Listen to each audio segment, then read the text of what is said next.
John Lester. Class kid. Well, that's a great story. I'm like, and I just went up to him like, John Lester. And then he's like, is that place any good? I'm like, it's the Shawarma King. You've got, and You like Middle Eastern food? yeah, This is the you got to place. go. You like Middle Eastern food? No. Oh, okay. All right. My four food He's a groups. St. Louis guy. My 4 food groups are candy, cake, ice cream, and steak. Oh, and pasta. All right. So party favorites, good cake. You and Because you have ever been to party favorites? Oh, I don't like I've cake. been Speaking no, of the cake and Newton, I've been nowhere. I don't like the do you cake. like party favorites? I do. Yeah. They went down a little bit. Yeah, I had a bad winter with party favorites. Oh, Sounds good. very bad winter with party favorites. Just they'll be like, well, what do you want on the cake? I'm like, don't put anything. Just give me the cake. He lives on York Terrace, Who? The guy that owns that. Oh, really?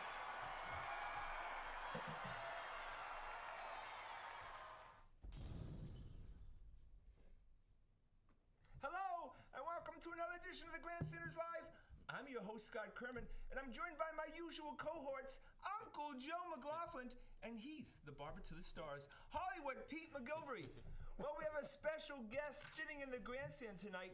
He has covered the world of sports and broadcasting. He's been the on-air voice for the NBA Houston Rockets, the NFL Houston Oilers, the World Hockey Association's Houston Arrows, and that had to be one wild, wacky world, so we'll have to ask him about that. And in Major League Baseball, the Houston Astros, the Montreal Expos, and of course, we know him as the Boston Red Sox radio voice from 1993 to 2006. It is my honor and pleasure to welcome to our show, Jerry Trupiano. Yep. Welcome. Boy, I wish I could hold a job. Jerry, thank you for coming on the show. Glad to be here. All right, so with radio broadcasters, you obviously broadcast in 2004. But I don't want to talk about that right now. We're going to talk. I want you to go back to 2003, Game 7, Red Sox Yankees. Okay. Okay. So you're broadcasting, obviously, yeah. So obviously you're the messenger of this broadcast. But knowing what's happening and what you have to say when you have your audience in absolute pain, right? The audience is in. How did you handle that situation, which would have to be one of the more difficult situations in your broadcasting career? As it unfolded, Pedro Martinez came out of the 7th inning, and he did what Pedro normally do. What he normally does coming out of a game. Taps his heart, points up to the sky. Right. He was of the thought that he was through.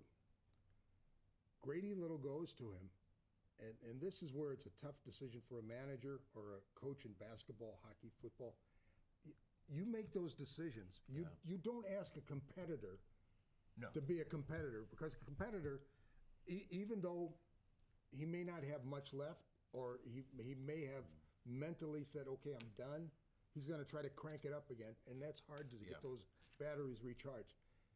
Pedro was asked to go back out, which he did. Remember that series, the strength of the Red Sox in that series was the bullpen. Right. But at the time, I said on the air, this is either going to be a decision that's going to be great something great in the memory of fans, or it could backfire. And I've never told this story on the air before. I never talked to the Cincinnati Reds' Joe Morgan. I saw him treat a fan, I thought, with disrespect one time, and I said, I don't need to bother speaking to him. But he was in the booth next to us. When Grady Little made that decision, he leaned around the partition and said, that's the worst managerial decision I've ever seen. No kidding. So he had the feeling, and then we all know how it unfolded. But, You're right. He was psychologically checked out of the game after he'd given his and then to crank it up, because he embraced I think it was Nomar in the dugout and a couple other guys. But then when the manager comes to you and says, "Can you go out there again? Give me one more inning?" He's not going to say no. Remember, this is well before I got here. Wasn't there a controversy in '86 with Roger Clemens when John McNamara took him out of the game?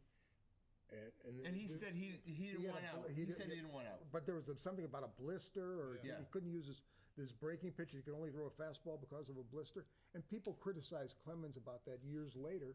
But he didn't ask out of the game. The manager took him out because he only had the one pitch. Well, McNamara went back down.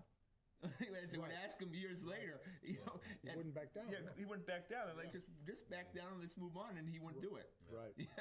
All right. So you go from that moment, 2003, which I guess other than 1986, as painful as it gets. Yeah. And you go to 2004, and all of a sudden, Nirvana for Red Sox fans, and what a difference! And did you feel this great weight on you? Obviously, with Game 4, knowing that it was a fait accompli, that we were going to win. How you were going to approach it? I had the strangest feeling in 2004. I was lucky enough to call the Game 4 winner, the Ortiz walk-off home run. Jump on his back, boys. Yeah. Which Major League Baseball Network put this number 25 call all time, but I don't want to mention that. Congratulations. There you go. But I also got to call the next night the single that brought in Johnny Damon, where it's now a 3-2 series. And having seen what happened in 2003, and having been there in 1993 at Yankee Stadium when they had a 3-0 lead, 2 out, bottom of the ninth, a pop foul, John Valentin's Tim Naring's going to catch it, ball game over. No. 2 church-going kids from a church group ran on the field. John Shulak says, "No, the game's not over. We have to play on." Yeah. The Yankees rally and win that game 4-3.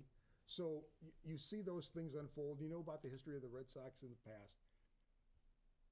But for some strange reason, I pushed all that aside after they won those 2 games, going to New York. The strangest feeling I had that they were going to win. Right. And darn if they didn't. And when they took on the Cardinals in the World Series, they could have brought the 27 Yankees back in their prime. There was nobody was going to beat the Red Sox after that. And all the fans were talking about, if they lose to the Cardinals, at least they beat. No. You get that through that. It's been a little bittersweet for you as a St. Louis guy. I wanted this. No. Yeah, right. Yeah, exactly. No. Yeah, that's. I wanted the ring. No, I'd been through a disappointment in '89 with the Expos, who were expected to win, and '86 with the Astros. In arguably the greatest baseball game ever played, when they lost to the Mets in the National League Championship Series, the final game, 16 innings. Mike Scott. If Mike Scott was going to pitch right, he was going to pitch 7th, right? Right. Bob Knepper pitched Game 6, and they had a 3-run lead going to the 9th. The Mets tie it. Then the Mets take the lead with a run in the 14th. Billy Hatcher hits a home run in the bottom of the 14th, which is the loudest reaction I've ever heard in the Astrodome. I was there when Earl Campbell had the 4-touchdown night against the Miami Dolphins on Monday Night Football, and I thought that crowd was loud. But when Billy Hatcher hit the home run to tie the game in the 14th, I thought they were going to take the roof off the place. And then the Mets get 3 in the top of the 16th. The Astros come back with 2 in the bottom of the 16th, and then Kevin Bass strikes out, and the game is over. Those disappointments, and I don't know why I had the feeling in 04 they were going to win, but they did. That was 86. That was a glory ALCS. Oh yeah. I mean, with the Red Sox in California. Right. I was on my way. A great World Series, 7 games. Yeah, I was on my way in '86. We had just had the playoff game with. I had done a football game. I was doing the Oilers. We had just had a football game, and I was on my way to rejoin the Astros when I heard I was being driven to a friend of mine was driving me to the airport when Henderson hit the home run to tie it. That was beautiful. And poor Hendo just recently died. Yeah. Now, you had the pleasure of being paid to watch Pedro Martinez pitch every game he pitched for the Red Sox. Yeah. I mean, that had to be quite a thrill. I mean, we're talking about arguably one of the top 10 pitchers of all time. I've been lucky enough in my lifetime to see Tom Seaver, Roger Clemens, Sandy Koufax, Don Drysdale, Nolan Ryan, Bob Gibson. I worked with Nolan Ryan with the Astros. But Pedro, as small in stature as he was, or as he is, I should say, you can't measure the heart. Yeah. Right. That guy was a competitor, and he had the reputation of being a headhunter, deserved or not. But in the National League, if he'd hit a guy, he'd come up to bat. Yeah. He knew Like they were going to throw at him. Gibson was like that. Yeah. But Gibson didn't care. Ron Fairley had a home run one time off Bob Gibson, And next time up to the plate, he says to Tim McCarver, the catcher, "I'm not going to enjoy this time." He got one right in the ribs. Right. Can I tell you one? Can I tell you one more story? You can tell all the stories you want. 2004 World Series. Okay. Go back to my hometown of St. Louis. Just a little broadcast 101 here. In the postseason, a regular season, you have home radio, visiting radio, home TV, visiting TV. In the postseason, it's different. Fox has the World Series, okay? Home radio, whatever park you're in, home radio always stays in their home booth. Visiting radio goes to ESPN radio. Home TV goes to Fox, and visiting TV goes to ESPN International. So now we get to St. Louis. So we're not going to be in a visiting radio booth. We're in an auxiliary booth somewhere else. It was the booth I used to practice in as a kid. Oh, wow. I did the World Series in 2004 from the booth. Jack Buck used to get me into an auxiliary booth there. I would bring a 20-pound Voice of Music tape recorder, reel to reel. He would critique the tapes. You talk about that's to me the equivalent of getting an education at Harvard. A PhD.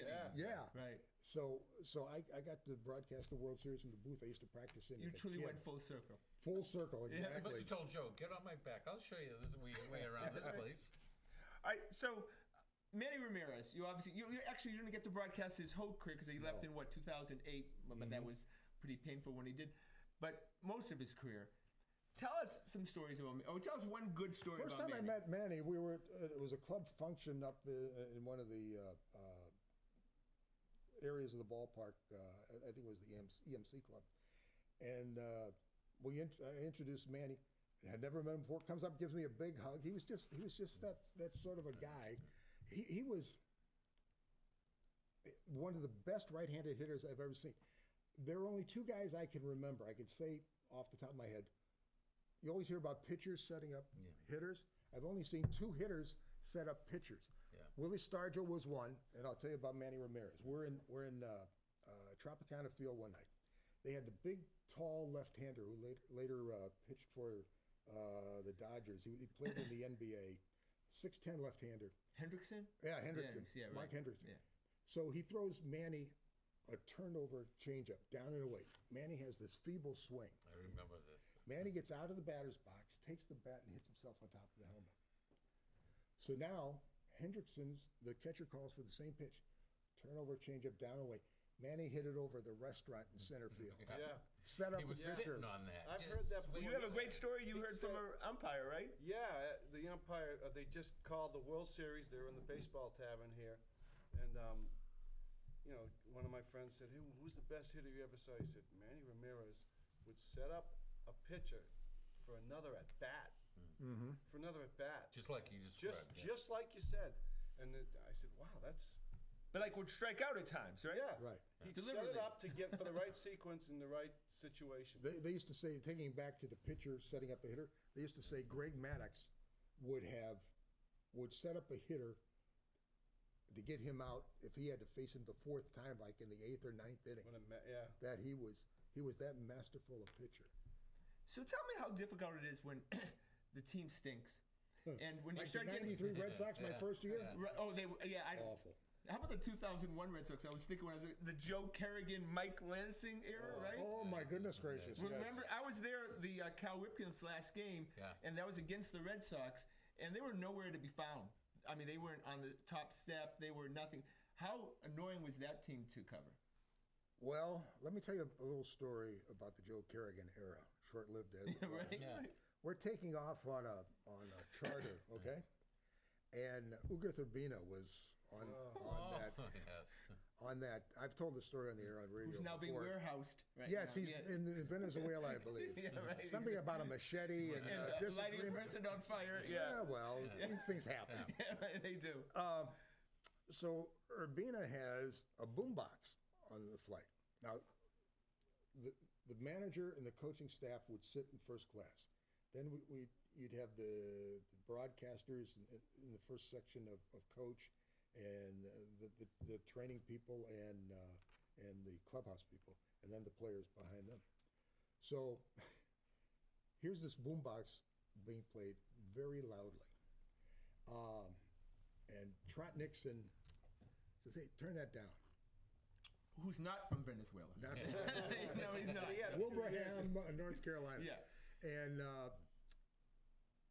no, I'm not going to turn it down. And things are starting to get heated. Yeah. So now, I think Tim Wakefield was the other person who started yelling at Urbina. And now things are getting a little tense, and it looks like it's going to get physical.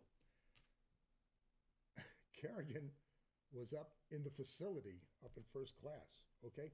So Gene Lamont, the third base coach, was coming back to trying to defuse it, and somebody told Kerrigan, he comes running up the aisle, pulling himself together to try to get this thing diffused. Unfortunately, it got diffused, but that group, that was not a great mix, that 2001. Kerrigan put back pitching coaches being managers back almost like a decade, right? His first day on the job, first full day on the job, you mentioned Manny Ramirez, considered one of the greatest hitters ever.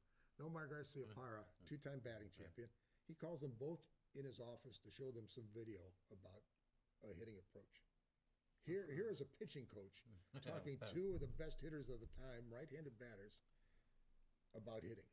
Well, he was an egomaniac, right? I mean, he looked like it was all about Joe Kerrigan. It seemed. No, I mean, he liked himself. I once said to him, I said, Jason Veritek did a great job framing that last pitch last night to get that call to end the game. He told me, our pitchers don't need pitches framed. Our pitchers hit spots. Oh. Thanks, Skip. Okay. Nice talking to you. Nomar must have been pretty exciting to cover for when he was here. Yeah, terrific. Always terrific. something was always going to happen. Our first trip in his rookie season, we had played a round robin, supposedly a round robin exhibition series in Las Vegas. A couple of games were rained out, and we took a bus to Anaheim to open up against the Angels. And Nomar was on our bus, and I was talking to him the whole way, and he was so relaxed as a rookie. So that last series of that year was against Toronto. And I had him on the pregame show 2 days in a row to talk about his rookie season, because everybody He's rookie of the year. was going to be rookie of the year. Yeah. And we just talked about how relaxed he was and how confident he was. He was. I wish he had stayed healthy, because he could have had a Hall of Fame career. Yeah. Oh, yeah. So should home announcers, be homers? Obviously I grew up with Johnny Most. I grew up with Harry Carey. Yeah. Right. Okay. How can a guy from Mexico lose the ball in the sun? Jack will be along with the roundup, or the post-game wrap-up as soon as Boyer strikes out here with the bases loaded. So I structured my. People said they would hear some Harry Carey in me, and you get excited hopefully at the right moments. People would say you heard some Dan Kelly in me, you heard some Jack Buck. I was influenced by Buck, who could get excited, could tell the story, could keep the game going, because it's such a. You could have Tim Wakefield pitching, okay, and it's a rapidly played game. You could have Buckholz out there. It's going to take you forever, and you have to be ready for that. Should they be homers? You want to see your team win, but you can't cover up for mistakes. You can't make them sound better than they are, and I don't think you can discredit the opposition. I think you have to be fair. Sure, you're going to be disappointed when Aaron Boone hits a home run in the 10th inning to end a series, but you've got to be honest with people. People can tell in But your decibel of your voice will go down, right? Right. Aaron Boone, it's like you're reading the I didn't have that phone call. book. Yeah, I Swinging didn't. a pop-up. Plus in Boston, they're knowledgeable fans. Exactly. And But when you grew up with Johnny Most, I'm sure you Jack stole the ball. Right, but everyone else was. Oh, yeah. I mean, and so Should be in jail. Yeah, right. And every referee was crooked. Yeah, but literally, he could make a January game in San Antonio, and you would be captivated for 2 hours listening to the game. When I was a kid, it was the Seattle Supersonics and basketball. Well, he must have loved the bad boys of the Detroit Pistons. Oh, well, that's where he really cut his teeth with Lambeer. McFelty and Lambeer? McNasty. Yeah, right. Oh, yeah? Mahorn, yeah. And he really liked Jeff Rulin, too. Yeah. Oh, yeah. McFelty and McNasty. Yeah, right. So, all right, Now, I can't have Jerry Trupiano on without talking about the WHA because I remember the New England, the New England Whalers. He had the house. Yeah, All three of them. Gordie Howe and his two sons, Mark and Marty. Yeah. What was that like? I mean, was it slap shot all over again? Well, the Carlsons and a guy named Hanson played for the Minnesota Fighting Saints, and they eventually really did became the play? Carlsons. Yeah, not very well. You want some quick stories? I want about that? absolutely. That's why I asked you. Charles, tell the Chiefs. All right, Bring it on. first of all, end of Gordie's first year, which was the second year of the WHA, the team breakup party, his wife Colleen says, we're going back to our cottage in Michigan. Is anybody staying for the summer? I says, yeah, well, we're staying. You want to live in our house rent free? So putting green, swimming pool, beautiful place. How old are you at that? 12. We were able to save enough money to buy our first house because of that summer. But getting back to Gordie, I used to sit with him a lot because he worked crossword puzzles and he'd like to have me help him with his crossword puzzles. Had a brawl one night with Edmonton, and I forget the guy's name who is on top of his son Marty and twisting the sweater.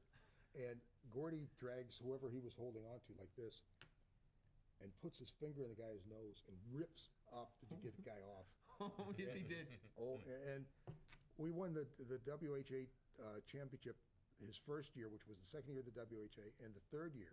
And the third year was the finals were in Quebec and beat the Nordiques, so we had the team party at a hotel. Some French guy comes into our team party and starts yelling something. Just as Gordie's coming back from the restroom, Gordie grabs him by the neck and throws him out of the room. He had the biggest forearms. big. The most humble superstar I've ever met. Right. Terrific guy. Was it more like minor league hockey? Was it professional? I mean, it had to be a huge mix of Derek Sandersons and Well, I just never got- Jones, Howe right? was still a god. Yeah, he scored over 100 points that season. Never saw Sanderson. He went back to the Bruins. The Philadelphia team had a contract problem.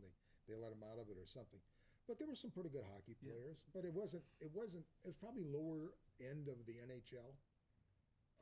Because if people don't remember, they played at the Boston Garden, the New They got a England couple of Whalers. Cheevers they got Cheevers was there. Sanderson, Gordie Howe, Right. marquee guys. Bobby Hull. Yep.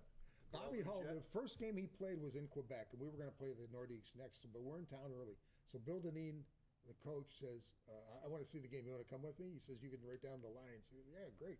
So we grab a cab, and it's the dead of winter in Quebec, and our cab driver is like taking these icy roads on two wheels to get us there for the face-off. I thought I was going to die to see Bobby Hull play. Right.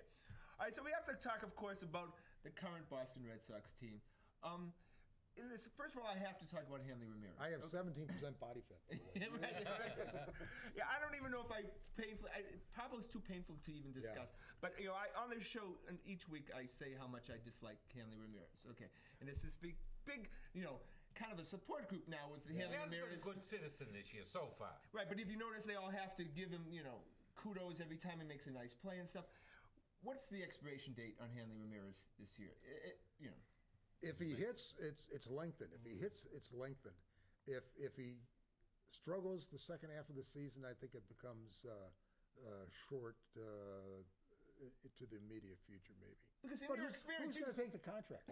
Who's going to take Sandoval's contract? But in your experience, you've seen a lot of players quit on their teams, right? I assume Will he make it to July 4th? That's what we're But he Yeah. quit on the team last year. He quit on that team. Well, once Okay. they're out, he's done.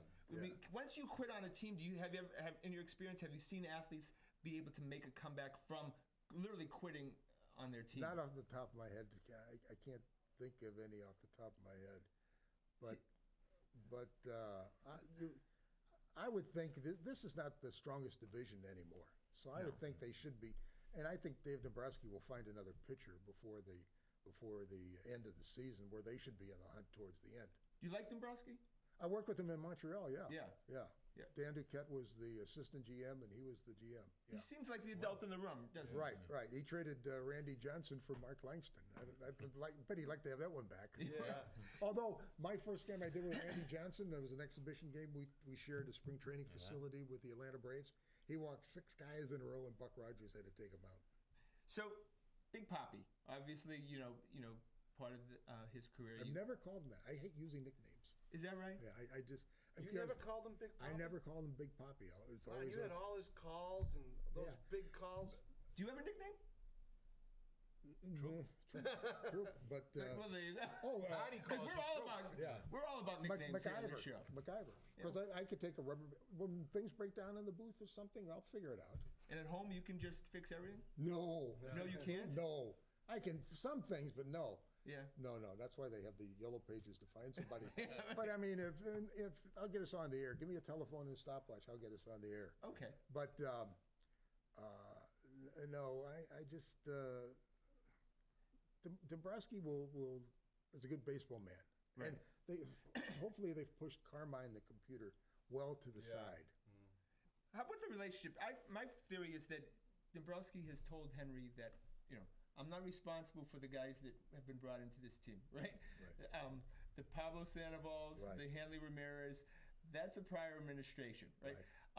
I have the ability to get rid of them at any time. That money's already spent. Do you think he has the power to, at any point, to release those guys? Not to They need release the them. money. No, No. not to release them. No. You don't think that was part of the deal for him? Because obviously he would have found a job. I think the deal. Yeah, he would have been out of work maybe an extra 2 minutes or something. But no, he's got full control of the baseball operation, or he would not have taken the job. Right. Is the Major League Baseball Association, Players Association, so powerful that it doesn't matter what they do with Pablo Sandoval, that they're paying that salary? Right. Right. There's not a chance. This is the strongest union/association going. Right. The smartest thing the baseball players did was hire Marvin Miller. But at the same time, it is a shame. It is a crying shame that I'll bet 75% of the players playing Major League Baseball today don't know who Kurt Flood is. Right. Oh, yeah. And what what he he did for contributed. the game, yeah. Tell me your feelings about one Clay Buchholz, who, at this point, right, it almost gets to be painful to watch him pitch. Are we past where, this guy has this great potential and we're waiting for him to... I think he would benefit from a change of address, I think. Really? Yeah, I think he might be one of those guys. Everyone would, maybe. To a place with low expectations, like Maybe. Tampa, say.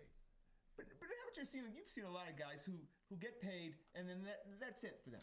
But I think I didn't believe this before I first got here, and I believe now. I think there are certain players who would have a tough time playing in Boston, New York, Philadelphia, that the expectations of the crowds put some outside pressure on these guys. And a guy like Manny Ramirez thrived on it. Pedro thrived on it. Right. There are certain guys who could play in Ortiz these. thrives on in this They say big market. Kimbrell thrives on it, but he struggled a little bit. A little bit, yeah. But you're still on the air. But haven't you seen the transformation from '93 when you got here as the Red Sox announcer to now? I mean, the whole pink hat era. We've won 3 World Series. It's not as harsh a group as it used to be. Right. Yeah. Right. I mean, Very knowledgeable fans. This is the only place I've ever had to work where you didn't have to say plenty of good seats still available. Right. Yeah. And I just want to mention that 6 of them belong to him. Yeah, I have 6 seats, but I want to mention I have plenty of seats right now for tonight's game if you want them. But last night, to show bad sports towns, the Atlanta Hawks, $6 a ticket. Unbelievable. For a playoff For a playoff game, for Game 5. Well, welcome back to 1964. Yeah, right. $6 they were selling at the end, and they were trying to dump it. That just shows you the difference between Boston, which is such a quality sports town, and some other towns like Atlanta. But, Well, Atlanta's famous for being a bad town. Yeah, I mean... yeah, remember, they used to have the World Series, and they wouldn't even sell out. All that success the Braves had there for, 10 years in a row. They had a beautiful run. Well, that's our show. Can you believe it? Well, that's our show for tonight. Really? We didn't even get him say No, swing we and have drive. Way back. Yeah. We gotta Oh do no, it. no, Way we're getting. back. He's coming back. gotta So do then that. this is just the Some beginning. legendary stuff. Yeah, no, it's just the first chapter. Now he has to come back. So of course, I want to thank Jerry Trupiano for the quickest half an hour in sports. Of course, I want to thank the boys. Want to thank everyone behind the scenes. Please check us out on our website at thegrandstanders.com and tune in again next Wednesday night at 6:30 for another edition of the Grandstanders Live, where Kevin Booth, our New York Giant favorite, he will come back to analyze the NFL draft. Well, have a great night. My name is Scott Kerman. Take care. Good job. Great job. You're right, that was the fastest. Fastball. That was great. Thank you, thank you. Listen to that. You're going to have to be honest. Needed an I hour. will. Yeah, see, I the will. next time we'll go to just